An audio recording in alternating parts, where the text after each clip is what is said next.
साथियों नमस्कार, मैं उन्नीस त्रिपाठी आपके बीच एक वीडियो के साथ आया हूं। और कल की घटना है। कल नोएडा सेक्टर 37 पर एक घटना घटी जिसमें एक परिचालक और चालक को पीटा गया और वहां पर तमाम लोग खड़े थे। कुछ लोगों ने वीडियो बनाया, वीडियो सोशल मीडिया पे वायरल हो चुका है और आप भी देख रहे हैं, स्क्रीन पे भी मैंने लगा दिया है, जिसमें हमारे चालक और परिचालक बुद्ध विहार के थे, जिनका नाम मैं बहुत ही सम्मान के साथ लेना चाहता हूँ, योगेश कुमार और जौहर भाई। जिन लोगों ने बहुत दिलेरी के साथ परिवहन निगम की इज्जत बचाते हुए लड़ाई हुआ, मार खाया, चाहे एक दो झापड़ मारे या एक दो झापड़ मार खाया, अलग बात है, लेकिन वहाँ पे डटे रहे, सवारी बैठाने के लिए लड़ते रहे। मैं उन सभी अधिकारियों से बात करना चाहता हूँ कि जो एसी कमरे में हवा खा रहे हैं। आपको नहीं पता है कि बाहर लू बह रही है और टेम्परेचर 42 डिग्री का तापमान है और चालक परिचालक पिटा रहे हैं, मार खा रहे हैं, झगड़ा कर रहे हैं, बवाल कर रहे हैं। किसके लिए? इनकम के लिए। और आप क्या कर रहे हैं? अपने 22 डिग्री टेम्परेचर एसी कमरे में बैठ के हवा खा रहे हैं। खाइए हवा। वो दिन दूर नहीं है जिस दिन परिवहन विभाग बिक जाएगा और निस्तो नाबूद हो जाएगा। यही डग्गा मार वाहन आपके बगल में, आपके सीने पे चढ़ के सवारी बैठाएंगे और आप बैठ के मुंह देखेंगे, उनकी आरती उतारेंगे। शब्द कड़वे हैं लेकिन सच हैं। आइए देखते हैं वीडियो को। आप दोनों ही चालक परिचालक हैं जिसके साथ कल ये घटना घटी थी? भाई हमारे साथ ही घटना घटी है। कल हम सुबह यहाँ से गाड़ी को अपनी नोएडा मार्ग में लेके गए थे सुबह 7 बजे। वहाँ से आए हम निकल के 11 बजे के बाद यहाँ से 2:30 बजे गए और शाम को 6 बजे वहाँ से चले, जिसमें चलने के बाद हम 37 में आके सवारी भर रहे थे। सवारी भरते टाइम हमारी बैठी हुई सवारियों को प्राइवेट वालों ने उतारा कि हम 100 रुपये में आपको नोएडा से अलीगढ़ ले जाएंगे। उसके बाद हमने जब उनको पूछा भैया हमारी गाड़ी में सवारी क्यों उतार रहे हो, तो उनका सब एक ही जवाब था कि तुम यहाँ पिटोगे क्या, कहाँ पिटोगे। तुरंत उसने गरेमान पकड़ा हमारा और तुरंत वो 8-10 लोग इकट्ठा हो गए प्राइवेट वाले और परिचालक के साथ। इसके बाद मारपीट करना चालू कर दिया उसने। ये परिचालक था, वहाँ पे मैं चालक था। आपके द्वारा किसी अधिकारी को सूचना दी गई? परिचालक जी सबको फोन किया, नोएडा में टोटल अधिकारियों को फोन किया गया तो बोले आज संडे है, वहाँ कोई है नहीं, आज संडे है, सब छुट्टी पर है। जो वहाँ पे 37 में जो रहता है इंचार्ज, उनको भी फोन किया गया हमारे द्वारा, दूरभाष द्वारा हमने फोन किया तो उनसे कहा कि भैया मैं तो छुट्टी पर हूँ, किसी और से बात करो, नोएडा चले जाओ। वहाँ गए तो वहाँ कोई नहीं मिला कि आज छुट्टी है, संडे है। उसके बाद हमें कोई नहीं मिला, हम वहाँ चौकी में गए, दरोगा जी ने हमारा फैसला तय करके हमको भेज दिया। अच्छा, अधिकारियों के द्वारा इस समय क्या एक्शन लिया जा रहा है? अधिकारी द्वारा कोई एक्शन लिया नहीं जा रहा भैया। वो ये कह रहे हैं कि अपना संचालन करने जाओ, हम पे इस तरह से पिटा नहीं जाएगा और जिसे पिटना हो रूट पे जा सकता है, हम पे नहीं पिटा जाएगा। सारे कर्मचारी साथ हैं?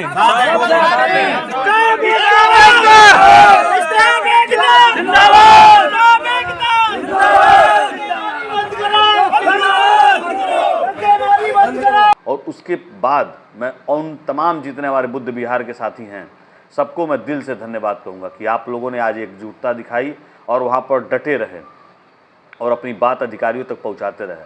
मैं उन पुलिस वालों से कहूँगा जो रिश्वतखोरी कर रहे हैं, जो हरामखोरी कर रहे हैं और प्राइवेट वाहनों को चलाने का पूरा भरपूर सहयोग कर रहे हैं। कुछ ऐसे ईमानदार पुलिस वाले भी हैं, कुछ ऐसे लोग भी हैं, ऐसे अधिकारी भी हैं जो उनका चालान काट रहे हैं, तो उन लोगों को मैं धन्यवाद कहूँगा। लेकिन उन रिश्वतखोर पुलिस वालों से मैं कहूँगा कि आपके बच्चे और बीबी कोड़ फूट जाएगी, जान लीजिए, आने वाले समय में कहीं के रहेंगे नहीं आप लोग। ये कड़वी सच्चाई है कि अगर परिवहन विभाग के समानांतर कोई डग्गामार वाहन चल रहा है तो कहीं न कहीं आरटीओ और पुलिस का बहुत बड़ा योगदान है, नहीं तो बिना उनके मिली भगत के तो एक पहिया तक हिल नहीं सकता है। यही मायावती का सरकार था, हम लोग भी ड्यूटी करते थे उस समय, और एक थाने के आगे से कोई प्राइवेट वाहन लेके जा नहीं पाता था, इतनी हिम्मत नहीं थी। और जिन गाड़ियों को उसने सीज कर दिया, जिन गाड़ियों को उसकी सरकार में सीज हुई, आज भी जाके देखिए कोतवाली थाने में पड़ी होंगी। लेकिन योगी जी की सरकार है, हम लोग तो बड़ा अच्छा और सम्मानजनक मानते थे कि बड़ा हिंदूवादी सरकार है, इसमें कहीं कोई दिक्कत नहीं होगा, किसी कर्मचारी के पेट पे लात नहीं पड़ेगी। और आज देखिए क्या है, हर चौराहे पर डग्गामार वाहन खड़े हैं और जो संविदा के कर्मचारी हैं, सरकारी कर्मचारी हैं, और लात खा रहे हैं, मार खा रहे हैं, अब कोई सुनने वाला नहीं है। अभी बीच में घटना घटी, एक पुलिस वाले ने क्या किया, केवल 17 रुपये का टिकट था। कंडक्टर साहब ने कहा भैया 17 रुपये किराया है मात्र। आप भी 20-25 हज़ार 50 हज़ार तनख्वाह तो पाते होंगे, जितना भी पाते होंगे, कुछ दाएँ बाएँ भी चोरी चमारी कर ही लेते हैं, तो क्या 17 रुपये तनख्वाह नहीं दे पाते हैं? इतनी गंदगी आ गई है शरीर में, हाँ, दिमाग में भूसा भरा हुआ है। संविदा का परिचालक है, काम कर रहा है, 17 रुपये की टिकट नहीं दे पा रहे हैं आप, उसके लिए उसको धमकाए और तुरंत पहुंच गए चालान काटने। चलिए ठीक है, अच्छी बात है, आपको सज़ा मिलेगी, ट्विटर पे भी पड़ गया है, हर जगह आपके अधिकारियों से भी सूचना पहुंच गई है। लेकिन मैं बुद्ध विहार के जितने भी साथी हैं सबको धन्यवाद कहूँगा कि आप लोगों द्वारा बहुत अच्छा कार्यक्रम चलाया गया। अगर 1 घंटा बंद रहा, 2 घंटा बंद रहा संचालन, हर डिपो पर ऐसी स्थिति है। हमारे पता नहीं कहाँ लोग सोए हुए हैं, जब मार खा रहे हैं, जब लात खा रहे हैं, तब उनको नींद खुल रही है कि चलो भाई हमको संविदा और कर्मचारियों को एकजुट करना पड़ेगा, धरना करना पड़ेगा। समय रहते अभी भी समय धरना कर लीजिए, नहीं तो यही हाल होगा। देख लीजिए कि कोई पुलिस वाला पीट रहा है, आम यात्री पीट रहा है और तमाम लोग पीट रहे हैं। साथ साथ 2-3 चीज़ें और हैं, उसमें मैं कहूँगा कि डग्गामारी जब तक नहीं बंद होगी तब तक ये बीमारी ख़त्म नहीं होने वाली है। ये कैंसर की तरह है पीड़ित। हर चौराहे पर जाइए, कहीं बस अड्डा है आपका, कहीं ऐसा स्टाफ है जहाँ पे आप सवारी बैठा सकते हैं, उतार सकते हैं, और वहाँ ऑलरेडी एक बस न खड़ी हो प्राइवेट वाली, आपकी गाड़ी चल रही है, आपको औसत चाहिए। हमारे फोरमैन साहब कहते हैं भाई 6 का औसत चाहिए, 7 का औसत चाहिए, 10 का औसत चाहिए। अरे हम घर बेच के लाएंगे कि द्वार बेच के लाएंगे कि खेत खलिहान बेच के लाएंगे अपना? हाँ, जो कंपनी का रूल है उतना ही ना देंगे। हमारे तमाम चालकों पर दबाव है कि आप स्पीड बढ़ा कर नहीं ले जा सकते।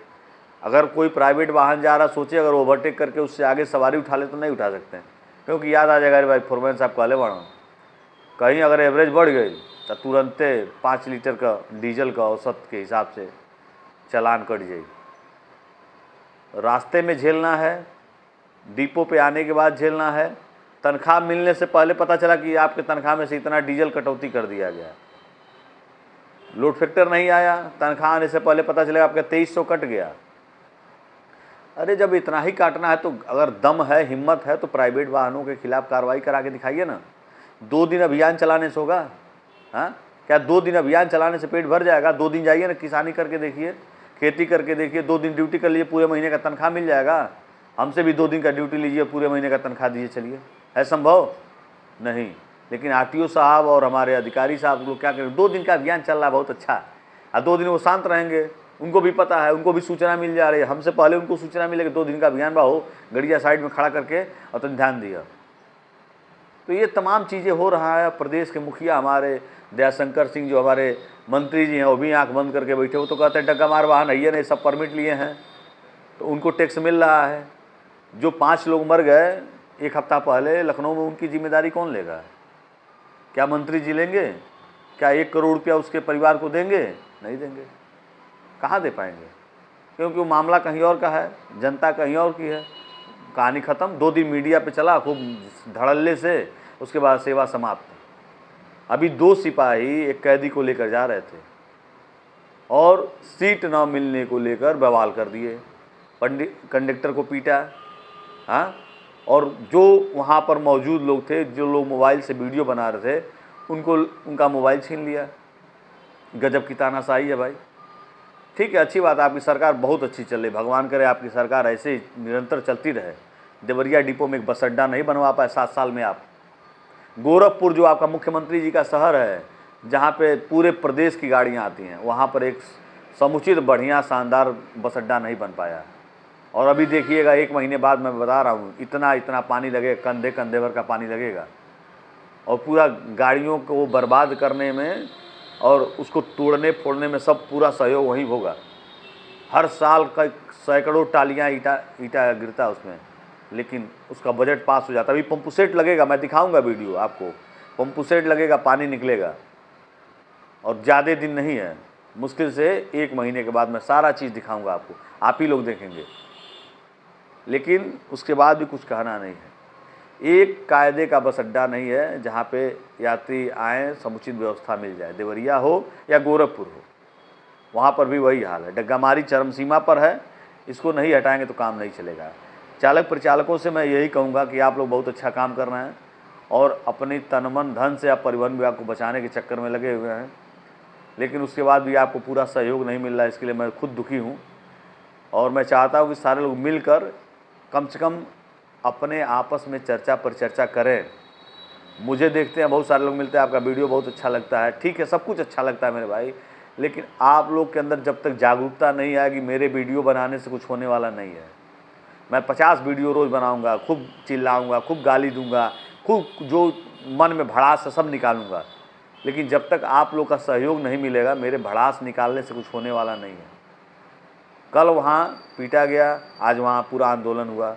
अगर गोरखपुर में भी चाहते हैं कि कोई पीटा जाए तब आंदोलन हो, या अन्य डिपो बनारस हो गया, प्रयागराज हो गया, आजमगढ़ हो गया, या फैजाबाद हो गया, जहाँ से हम लोग जाते हैं एक सवारी मिलती नहीं है। गाड़ी खड़ी हुई 150 रुपया में आइए लखनऊ, हमारा भाड़ा है 242 रुपया, 200 रुपया, तो कहाँ बैठेगा आदमी? हाँ, भाड़ा कमी की नहीं, भाड़ा नहीं रहेगा।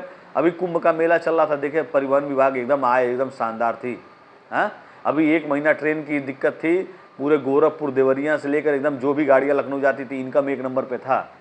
तब भी डग्गा मार वाहन चलते थे, तब भी सारी व्यवस्थाएं थी, तब हमने रोक के लिए नहीं कहा। लेकिन अभी इस समय आने वाले दिनों में वेतन से कटौती होगी, तब तकलीफ होगा।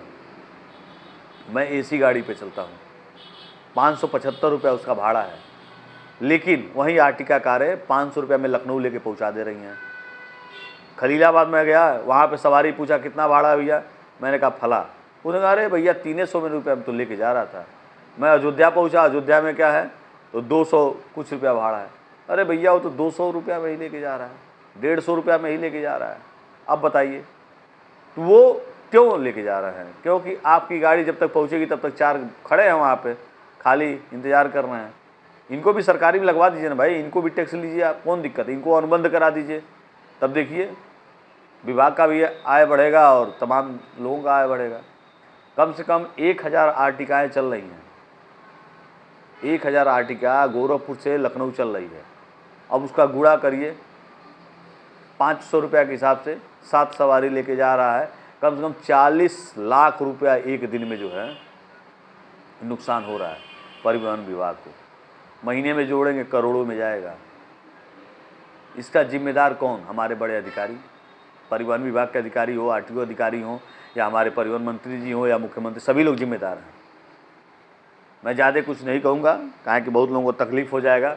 इसके लिए मैं अपनी वाणी को यही विराम देता हूँ। किसी को बुरा लगे तो कोई बात नहीं है, बुरा लगना भी चाहिए। मैं चाहूँगा कि वीडियो शेयर करिएगा। तमाम हमारे जितने भी साथी हैं बुद्ध विहार के, सबको नमस्कार। और आपके द्वारा जो आज किया गया उसके लिए मैं बहुत बहुत धन्यवाद आपको देता हूँ कि आप लोगों की तरह जज्बा हर परिचालक, हर चालक के अंदर पूरे प्रदेश में आए और आप हमेशा आगे बढ़ें। बहुत बहुत धन्यवाद।